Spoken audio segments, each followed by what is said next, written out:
people to join, and then I'll start.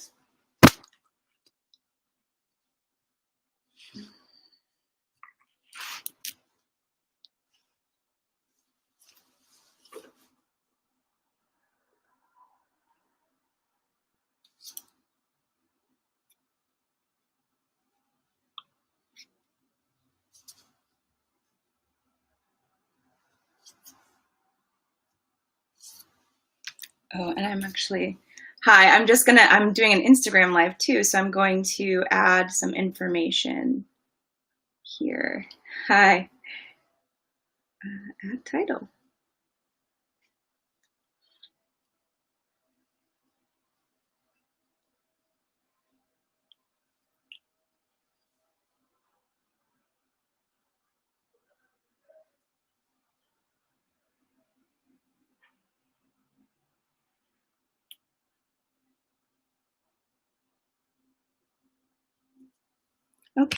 Okay.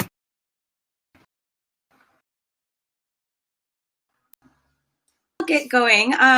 For those of you who are just joining for the first time, I'm Courtney Bogtazzo. I work with Stateless.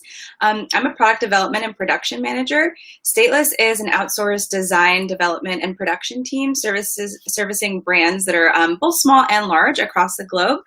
You can check out our Makers Row page. It's makersrow.com/stateless. We have a partnership with Makers Row and now Embark Live. You can find our product team on Makers Row and our branding team on Embark Live. Embark Live is an online community that connects entrepreneurs and small businesses to business category experts. Make sure to sign up. And how I like to talk about Makers Row versus Embark Live is that where at Makers Row you go to find people to help you make the product, and Embark Live is where you go to find professionals who can help you with all the other aspects of your fashion business. So this has been a two-part series. Last week we talked about designing and developing for e-commerce, and today we're going to talk about designing and developing for wholesale. If you missed last week, I highly encourage watching it on Facebook because it is important to understand the difference between the two, and it's really the first decision you have to make when you start working on your brand. Because your sales model determines everything else. Feel free to ask questions as we go, and I will also stop after each segment to catch up with any questions that I haven't been able to answer. So, designing and developing for wholesale. Before e-commerce, wholesale was really the most accessible way to sell your clothing without having to take on a huge investment and become like a brick and mortar retailer like the Gap or J. Crew. And though direct-to-consumer market has changed the industry, the majority of clothing brands out there right now, they still engage in wholesale business. The first thing is, if you don't have a major marketing strategy, you can't simply put up a website and expect to make sales. So selling your product wholesale is a helpful method of, getting more orders. It helps you hit your production minimum, and it also helps you move through inventory. Likewise, it spreads brand awareness, which can later drive e-commerce traffic to your site. Let's say you have a good store who carries your stuff, but they were sold out in this customer's size. That customer, they might have tried on the size that was too big, and then they come to your website and they order from you. But wholesale is a tough game to get into, and it often takes brands like several years to really get a wholesale business going. So even a lot of people who do wholesale, when you first launch, you end up launching e-commerce, but with the goal of building that wholesale business. Regardless, if you do wholesale or e-commerce, it usually takes you a couple of years to really find success. So it's not bad to, have your heart set on wholesale, but not, achieve that goal until later down the line. So like I said last week, before you start your line, you always want to identify your sales model, what it's going to be at the outset, because each model requires different practices. In this segment, we're going to talk about the aspects of your business that are impacted by a wholesale business model, and they're the same categories as last time, but oriented towards wholesale. So it's your calendar, your line assortment, your pricing structure, and sales deliveries and cancellation windows. So that's a little different than the e-commerce one because it's specifically regarding wholesale delivery. So you've established your sales model, and now you need to determine your timeline. I've said it every single live I've done, and I'm going to say it probably till the end of time. Calendar is very important. So with wholesale stores, they have the right to cancel their order if you do not deliver it within the delivery window that you've agreed upon in their purchase order. So with wholesale, calendars are especially important. That's also why it's helpful for a new brand who wants to do wholesale to still go through a couple cycles of production, because just hitting your production calendar is hard as it is. I just realized I wasn't live on Instagram. Sorry about that, guys. Hi. Okay, so anyway, so going back, there are standard deliveries, but nowadays things are slowly changing to where basically the stores tell you what they want what they want to have ship. And if you work with the Asian market, your delivery tends to be early in Europe, which means you have even less time to. So I'm using a lot of jargon here. Delivery windows, ship windows, cancellation windows, cancellation dates. Those are the times where, let's say if it's a fall winter delivery, the store tells you when they want to allow you to ship. And usually they give you a grace period. So it's usually 15 to 30 days. On the other hand, cancellation date. So if you don't hit within that window, the cancellation date is the last date of your ship window. What else did I say? I'll keep using jargon, and I'll try to make sure to explain it. So anyway, your standard delivery windows are as follows. For fall, you do August 1st to September 1st. And or September 1st to October 1st. If you have a really big line and you have a good wholesale business, eventually you would do 2 deliveries for each delivery. So you would be selling like things that are more like back to school, things like that, like the August delivery, your August through September delivery, and then things that are more like, scarves, winter stuff would be between your September and October delivery. Now, when you think of fall, usually you think of September. So the reason why you deliver in August to September 1 is that, the stores also have to prep, and especially nowadays, they got to do like photos and other things. So they need time to even just steam the garments to put them out on the floor. So they need everything needs to be done in advance. So that's why your ship windows are there like that. For resort and holiday, it's usually just one ship window, and it's usually October 15th through November 15th. For spring deliveries, for wholesale, it's usually February 1 through March 1 and or March 1 through April 1. Again, with the fall and the spring deliveries, those are your biggest seasons. So as you grow your wholesale business, you do tend to want to offer 2 ship windows, 2 deliveries. Again, these days stores have been kind of telling you what they want. So they might say, I know stores in Japan, you're like, okay, this is fall delivery, August 1 through September 1. They're like, actually, we need it in July. So that's rough for the Asian market. But in Europe, they might actually just say, well, actually, we only want it, we have a cancel date of September 15th for everything. So stores usually give a 15 to 30 day ship window, which is like a grace period. But if you cannot hit that delivery window, you must email that store and see if they're willing to accept a later delivery. Most won't, and then you're stuck with inventory that they ordered, but you still have to sell it. So that's why the wholesale calendar is no joke. So how do calendars work? Just like e-commerce, the calendar is built backwards from delivery dates. Generally, development takes 6 to 9 months at minimum, but for new brands in particular, it can take a full year from start of like design to your final fit samples. So just keep that in mind. Production tends to take 6 to 8 weeks. And then if you do any special things like printing or specialty dyeing, you want to add an extra 4 to 6 weeks into that production timeline. So again, when you're selling and you see a Japanese store wants it in July, sometimes you have to start your production before your sales even close, depending on who you're working with. So you have to be really kind of nimble in the wholesale world, but you also have to be super stringent with deadlines. So it's a little bit of an ebb and flow between being very, very structured and strict and being able to pivot. Alrighty, so these lead times, they're based on domestic manufacturing. I want to mention that, using stock fabrics. So if you have custom materials, you may need to begin raw material ordering with an additional 6 to 8 weeks prior to starting production. But I don't suggest that anybody, until they're a well-oiled machine, I do not suggest anybody in this audience to consider anything beyond custom printing a fabric that's already been developed. Custom developing fabric it has huge minimums, it has huge lead times, and you want to kind of know what you're doing before you get into that game. So, okay, let's see. So, let me just see. So yeah, okay, so I'm just gonna double check if there's any questions. Let's see, so we've got Wholesale now also includes fulfillment for retailers, so we need to add this cost margin into the wholesale price with practices, plus supporting with images and back-end documents. Okay, what you're saying, Paula, is Paula on Facebook about shipping.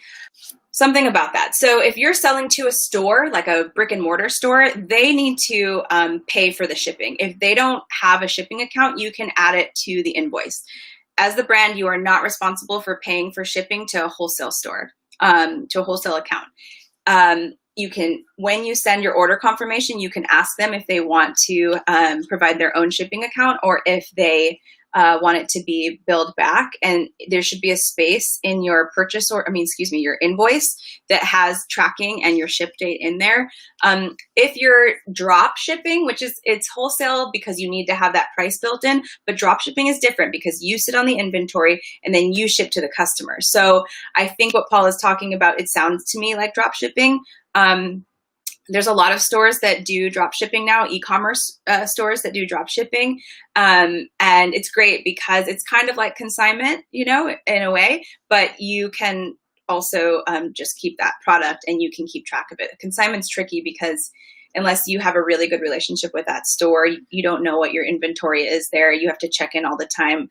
I've had instances where a store got broken into and product was missing and the store owner refused to pay for it. So consignment's a little tricky. I wouldn't recommend doing that unless you trust the store. Let's see. So yes, she meant dropship. Great. Okay. So, all right. So we talked about calendar. And, so before you can assort your line and start developing, you need to determine what season you're developing for. So here are the start and finish dates, beginning with fall. Oh my goodness, my neighborhood. I'm sorry. There's people blasting music. Happy Juneteenth. That's on Instagram. Okay, so for your fall wholesale calendar, you want to start design during the fall the year before, between August 1 and no later than September 1. Samples need to be fit approved no later than January 15th or so. You shoot your lookbook, your line sheet, and your product shots between January 15 and February 1. That's a short window. Remember that. Market is usually February and March. If you work with a showroom, you may even need to have your assets shot before January 15th. So just make sure you communicate with your salespeople from the get-go of what deliverables they expect from you, because if so, you might want to start like late July. It's kind of hard to get into the vibe of fall in late July, but I always say start as early as possible because stress is the #1 killer, right? So once you know from your salespeople what they want, your production PO and your fabric and trim ordering is non-negotiable. It needs to start no later than June 15th if you want an August delivery, and July 15th if you want a September delivery. Again, if you have the capital, if you have the cash flow, it would make more sense to start everything June 15th. And then if you have later deliveries, you already have it on hand and you can chill and you can pack those orders, or if you have a warehouse, they can pack it with less intensity. Because of the holidays in the United States, you would benefit from starting fall slightly earlier, like I said, like mid-July, at least the design part. Like just start thinking about silhouettes, just start thinking about fabric, colors, things like that, because time flies during the holiday time. Okay, so resort holiday wholesale calendar. This is an optional season. It's interesting because a lot of times like fall, winter buys will include resort and holiday, but once you get your business going, especially if you work with a showroom, they'll tend to ask you to also offer the off seasons, resort and summer, particularly resort, because resort is holiday shopping and vacation shopping for the what do they call them? The snowbirds, the people that leave the cold. So anyway, with resort, you want to start designing the winter before. So between like November 1 and no later than December. Your samples need to be fit approved the second half of July. You shoot your lookbook, your line sheet, your product shots between July 15th and August 1. I would recommend, if you're going to get into the resort game, to just develop it with with your fall delivery. Develop it at the same time, and then just have the time to, you know, deprioritize those from your factory's list. But I would really recommend that, because it's the same amount of work, and so if you do it all at the same time, it tends to be more efficient. But anyway, so market for resort is usually in the spring, sometime between August and September. There aren't sorry, that's not spring, that's fall. That's late summer. There aren't trade shows, so with to do your sales and stores that you work with, and you're doing your own sales and you have a relationship, it's really easy to develop it with fall, and then just show those samples to your stores like a little later, like aftermarket, and then, you know, just produce those small orders. Yes, please. I see on Instagram, I have some questions. Please ask away here.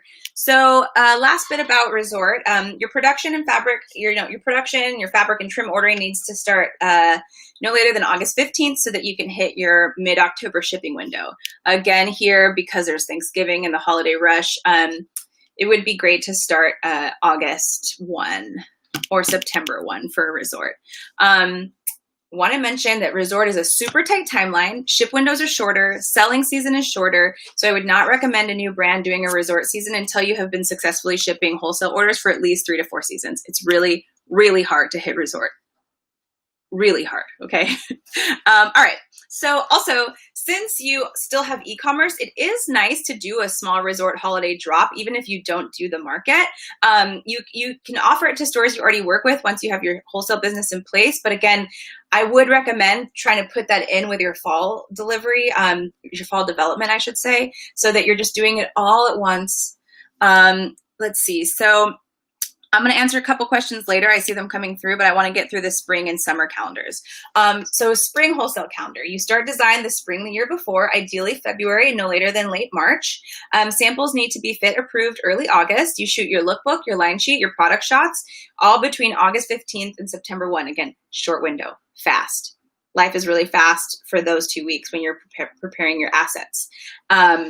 Market is in September or October. If you work with a showroom, you may even have to have your assets shot by January 15th, so make sure you ask your salesperson their plan.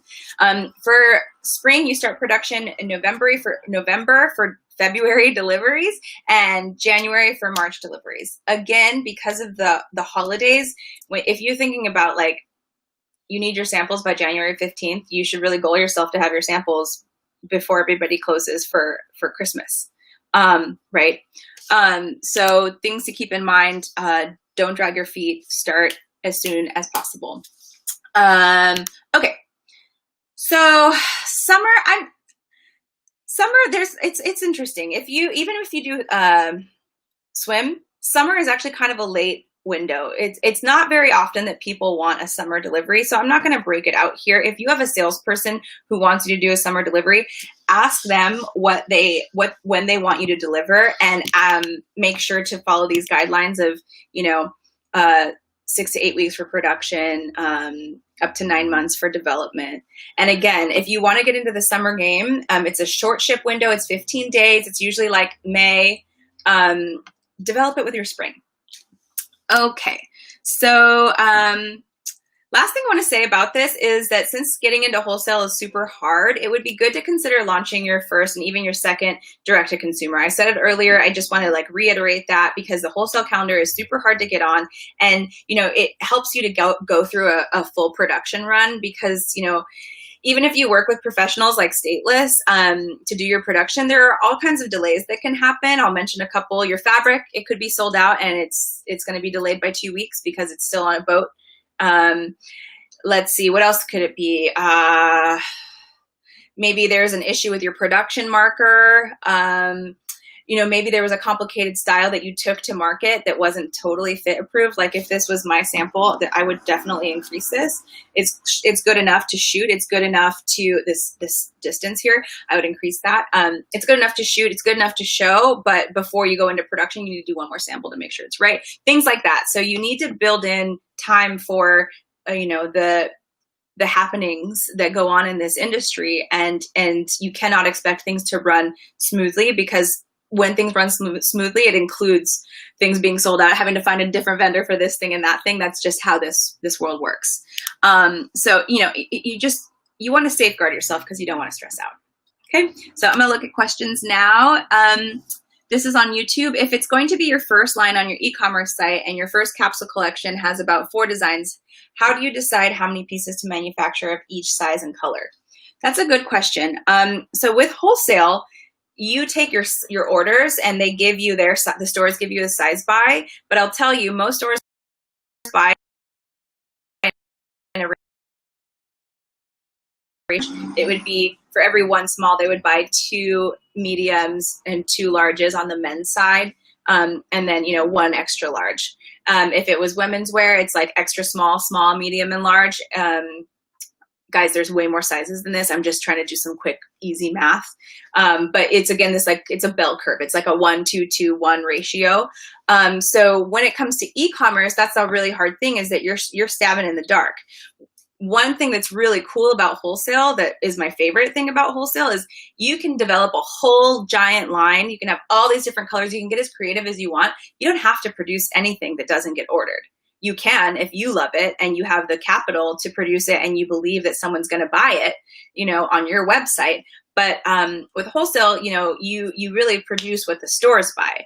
When it comes to e-commerce, it's kind of like, that's why you should kind of develop a little slimmer, because you're deciding it yourself. You're becoming your own merchandiser here, and you're hedging your bets on what you think is cool and what you think will sell. Once you have buying and selling data, you'll learn. But for the most part, just follow that 1, 2, 2, 1 ratio, and you'll see, if you do Wholesale eventually, you'll see that that's actually mostly how stores buy. Again, I'm going to talk about Japan because I've worked with Japan a lot. Women's market and men's market, they usually tend to buy just like they'll buy like 100 size smalls, So you might that's not necessarily always the case, but it's just like the same, like an average women's shoe size is like 7 and 8. So you buy more of those. An average women's size are small and medium if you're doing a smaller range. If you're a plus size range, then, your average size tends to be like 18, 22. So these are the kinds of things that you should, if you're a shopper, you know what sizes are sold out fastest, right? So those are the ones that we tend to buy more into. Okay, so let's see. Is there anywhere we can find these dates? I can't write fast. I'm sorry. You can go back. So this is recorded on Facebook, and you can always reference back to Facebook. And everybody who joined Instagram Live, sorry, I didn't realize that I had to push live. I thought I had it on. So if you want to watch the beginning of this, I recommend going to Facebook. Okay, so great. Those are all the questions so far. I'm going to keep going. So now that you know what season you're designing for, it's time to assort your line. Generally speaking, if you want to sell wholesale, it's best to offer at least 7 styles in a variety of colors. Thinking about a rack at a showroom or a trade show, you want the rack to be full enough for the buyer to take you seriously, one, and you also want to offer a variety of options. I'm a big fan. Spring, always do a white. Fall, winter, always do a black.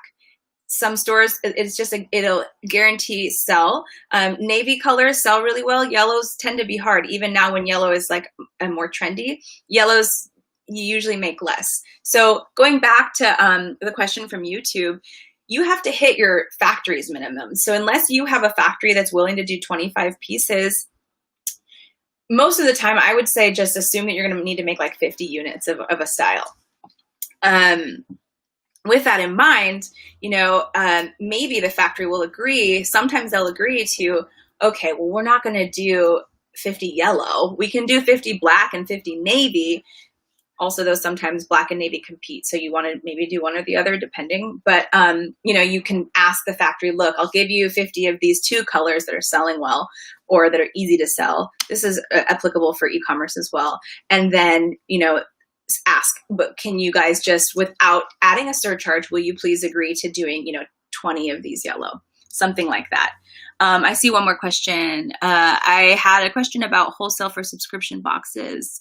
Like, what are the tips with that? I'll talk about subscription boxes in a little bit. That's a little bit different because you're gonna want product on hand. I'm gonna stay on this topic and I will answer that. Okay.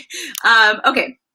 So, but going back to your assortment, if you do the 7 styles with a variety of color, that gives the buyer options. But like I said earlier, what's really fun about wholesale is you can do, if you have the capital, you can do 20 styles. You can do 22 styles. You could do them with 3 colors each. You could get really crazy. You could do one purple jacket, in only 1 color if you offer enough options. And that's because you don't have to produce everything. And the great thing is you might be ahead of the curve, or you might really believe in,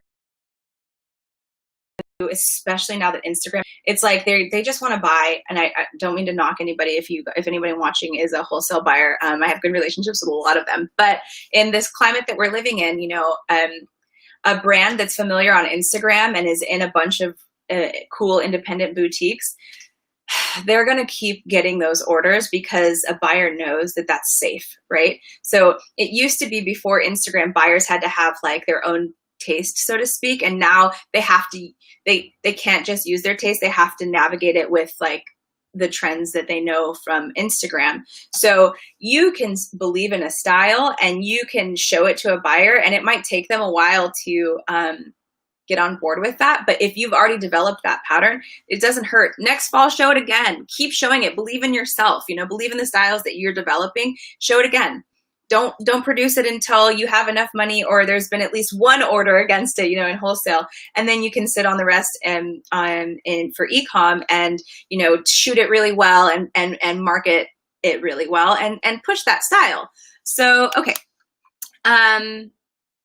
Let's see. Other thing, you can offer exclusives with a bigger line as well. So like some stores really love exclusives, and it's a great way, especially if you have like a good store who can afford to order, say 50 pieces, you can hit a production minimum. You can say, oh, you want that yellow? Can we do an exclusive where I have it on my website and you sell it only in your store? And then you can hit that yellow minimum with the factory without a surcharge, right? In US, it's fair to say that anything less than 50 units per style is a small production run. So just keep that in mind. And, if you do anything less, you will expect a surcharge. But like I said, you might be able to negotiate if you're working with, if you're working with a few styles at the same factory, you may be able to say like, hey, I'm hitting the minimums here. Can you just do this one without the surcharge? And they might. I'm going to stop for a second and, no more questions. Okay. I'll answer the question about subscription boxes.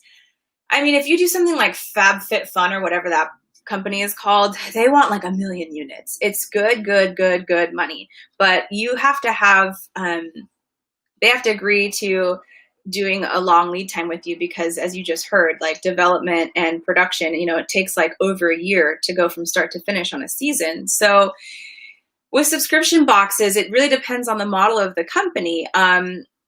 If you have a lot of inventory and you're able to, I'm trying to think of something that's like more straightforward, underwear, if you're in accessories, no size kinds of things, subscription boxes are tricky for clothing. If you want to clarify, if you're thinking of doing a subscription box for your own company, this is my personal opinion. I don't think you should do that.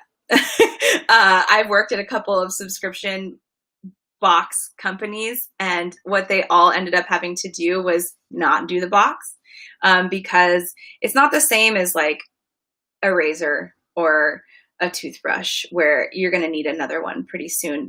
At a certain point, even the most addictive shopper is going to feel excessive getting a box of clothes every even every 4 months. They want to have their own options. So, oh, she is in accessories. Okay, I'm sorry. I don't know if you are a she. KK Fashion. So yeah, so for accessories, it's easier because there's only there's only one size generally, unless it's rings or something. But the box companies, what you need to do is ask them their delivery that they want it for, and you need to make sure that you have that time built in. If they're buying from your line sheet that with styles that already are developed, that's a lot easier.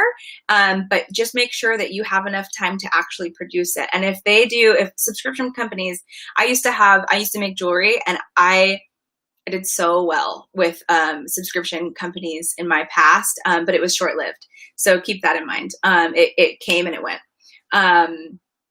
Okay, so once you've established your assortment, you are now ready to proceed with your design and development. I have extensively talked about during quarantine here. I've done these lives a lot, and we've talked about that a lot. So I would like to invite you to go look up those discussions on Makers Row's Facebook. So you won't get that information here. Is because we're talking about development, the process of development. And pricing is really important, and it differs greatly between e-commerce and wholesale models. I need to speed up because I'm supposed to do 20 minutes and I never do it. I always go over. So anyway, from the get-go, you want to ensure that whatever your prices are that you plan to sell your product at, you need to make sure that they're realistic. I mentioned this last time, but I'm not sure, if you don't have a lot of experience, how it works with getting pricing on your own. I know how to, like, if you show me a style and you tell me you want it to cost X, I can work backwards and say, okay, well, that means we need fabric that's this much a yard. That means we can only do that in Los Angeles. That means I know all of that stuff just off the top of my head from experience. So if you don't know that, you're going to have to go to a factory, get the pricing estimates, and you're probably going to learn. Sometimes we even have this happen because things change. We add embroideries, we add all these things. And I'm always like, hey, that's going to be kind of expensive. But then the designer says, oh, I want it anyway. You might find that you're going to have to move your pricing out further than you expected it to be after you actually get through the process, because what you get quoted at the beginning is not always necessarily what it actually ends up being at the end, because everybody has to do the like work study to figure out how long and how expensive or what the price is that they need to be charging you for the things that they're making.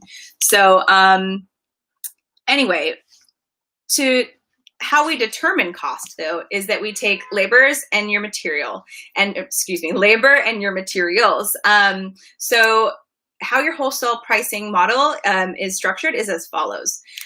You take your cost of goods. I'll talk about cost of goods, how you calculate your cost of goods in a minute. You take your cost of goods, and those should be multiplied by at least 2.2 to 2.5 times to determine your wholesale cost. Then your your wholesale price is multiplied by another 2.2 to 2.5 times. So if your hard costs for a dress are $65, your wholesale price should be somewhere between like $143 to $165. And then your retail price is somewhere between like $285 and $360. This differs greatly from e-commerce because you only need to mark up your costs for e-commerce by 2.2, 2.5 to see a return. So that's why I kept saying that this is so important to know the difference, because we hear a lot of people who in the back of their heads want to do, we work with a lot of startup brands and we work with established companies as well. And all of us have, I've been doing this since like 99, all of us have been doing this for quite a while. So, and what you never will see is if you start off as an e-commerce brand and you try to become a wholesale brand, unless you're making 1 million units and can take that overseas to get your labor down, you're not going to be able to make a wholesale margin if you started off as an e-commerce brand. So if you decide to be an e-commerce brand from the get-go and only do e-commerce, it's a big commitment, and you want to make sure that you have a strong marketing team. If you maybe want to do wholesale one day, you should at least, when you launch, mark your cost of goods up by like 4 times, 3.5 times, because keep in mind that when you launch, you're doing the lowest units that you'll ever do probably, and so you're paying surcharges, and in this industry, the more you make, the lower the prices. So just keep that in mind. So if you want to do a wholesale one day, but you launch as e-commerce, if you do like a 3.5 times markup, eventually, if you get big enough, that'll equal the right wholesale margin. So how do we calculate cost of goods? Sorry, it's going to be hard to write this down, so you might want to rewind and go back on Facebook Live. So you take your fabric cost and you multiply it by your yield. I did this last time. I told you guys this last time, but I'll do it again just in case. You take your fabric cost and you multiply it by your yield for all your fabrics. You get your yields from your pattern maker or the factory. You take your trim cost and you multiply it by the yield for all trim. Same thing, get that from your factory. And then you add those two together, and those are your material costs. Then you take your labor costs, your cutting, sewing, printing, finishing, and you add those together. Those are your labor costs. You add your material costs and your labor costs together, and those are what we call the COGS, or your cost of goods. If you want to add shipping in, you can add like $1.250 in, but you don't have to. But yeah, so like I said, if you want to do wholesale one day, it's really essential to put some kind of markups in there, because basically direct to consumer is half the price. So maybe that's quality and you never want to do wholesale. Then go ahead and commit to just doing that times 2.5 markup. So anyway, as you realistically, most new brands, they actually have to take margin hits when they first launch. Like I said, because when you make more, your price goes down. Even with wholesale, you might want to make your margin only be like, 1.9 markup, something like that, knowing that you'll grow to get that two times 2.2, but definitely never take like a 1.3 times markup, because you're never going to grow big enough to hit that margin unless you're making hundreds of thousands of units. And at that point, it's not something that you should rely on. Okay.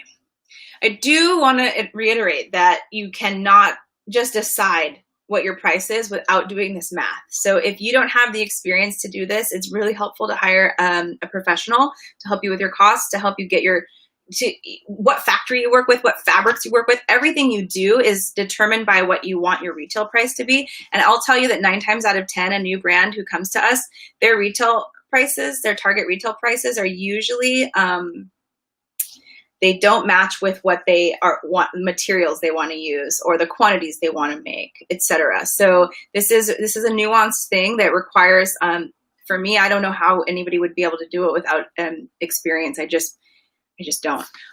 So keep that in mind. I'm going to see if there's any more questions. I would love to have you examine the wholesale model for my brand. Do you do consultations? Yes, you can find us on Makers Row, and Stephanie or Robin will answer your questions, and we'll do some consultation on like an hourly kind of basis. Happy to do that. Okay, duty included in COGS. So, okay, on Facebook, the question is duty included in COGS? Well, so we're talking about domestic manufacturing here, and we're talking about buying stock fabric here. Most new brands, that's how you're going to work for the majority of your arc of your career. So you don't have to pay duties.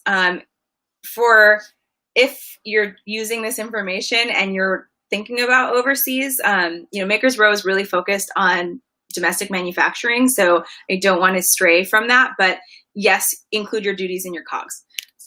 Okay, so yes, is this live being saved? You can go on Facebook and reference this live any old time. Okay, I'm gonna speed up. I'm so long-winded.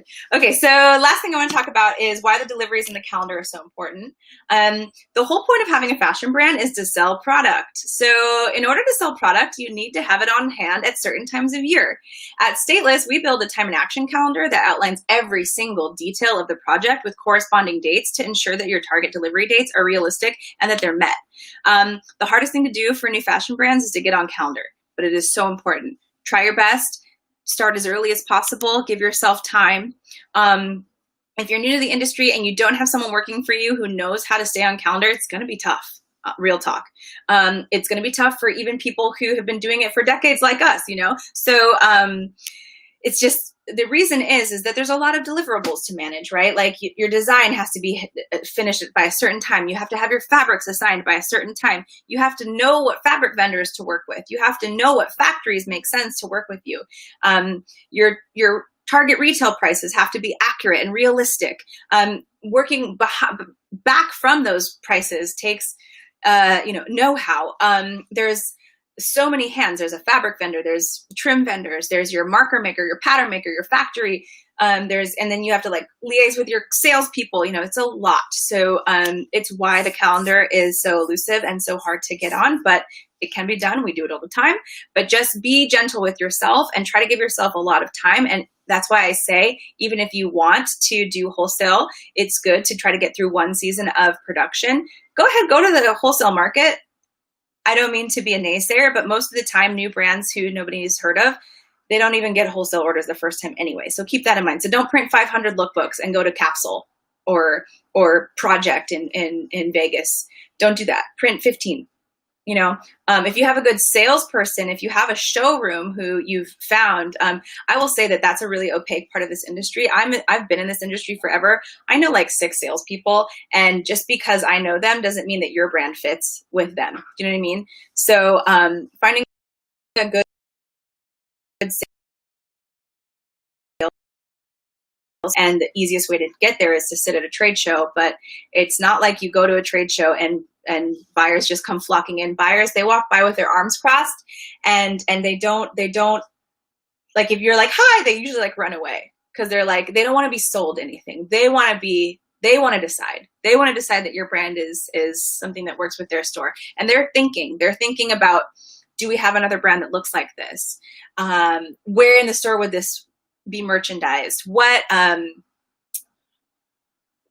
price, what other brands would it sit next to? Things like that. So they need that space to think. So it's a weird balance when you're sitting there at a trade show trying to sell your stuff, buyers walking by, you want to be warm and friendly, invite them in. Hopefully they want to come in. But most of the time when you go to a trade show, you really don't come back with sales.